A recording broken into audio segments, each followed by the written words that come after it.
Do you love breakdowns? Do you need stats? Do you crave insight? Download the AllStar app. UFC, Bellator, PFL 1 Championship, and more. Ad-free, fully customizable. Download the best app in the business. Link in descriptions. Johnny Eblen, is he just the most terrible stylistic matchup for Adesanya and Pereira? Like if Johnny Eblen went to the UFC right now and got an immediate title shot against one of those guys, whoever's the champion after this next pay-per-view, that when they do the rematch, would Johnny Eblen be the guy that can take these guys out? He might be. Eblen is over in Bellator, a lot of people get slept on. Not everybody watches all the different promotions. Not everybody crosses over that way.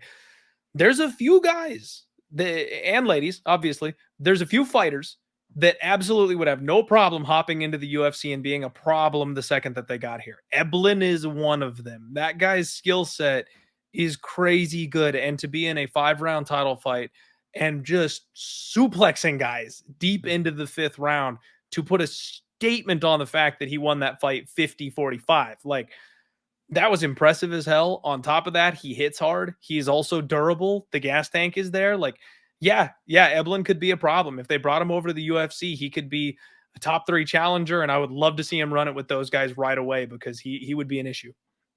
Yeah, and he's a guy that works on everything as well. It's my show now, folks. It's my show now. I'm taking over.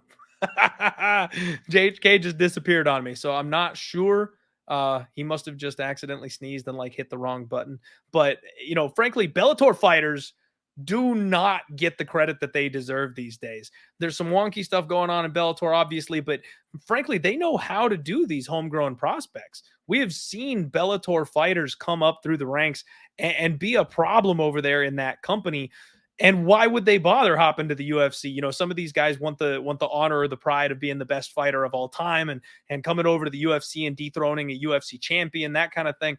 But it's rare. It's hard for them to pull off. Why wouldn't they stay home and cozy in Bellator where they can make plenty of money, be a star, be treated well? Bellator's doing it right, frankly, in my opinion. And I do wish that we could get some promotional cooperation. The Bellator versus Risen thing was really freaking cool. I know the UFC will never, ever, ever allow the brand to be tainted because God forbid if one of these UFC caliber fighters lost to a Bellator fighter, Dana would lose, any and all credibility. He wouldn't be able to talk shit about the other organizations and talk down to them as far as our fighters being better than yours, having the most elite prospects. But I wish it happened. I still, even though I know it never will, I wish we could get UFC x Bellator because that would just make my day. Yes, for sure. Welcome back, man. John. Yeah, man. I don't know what happened, but thank you for rolling with the punches.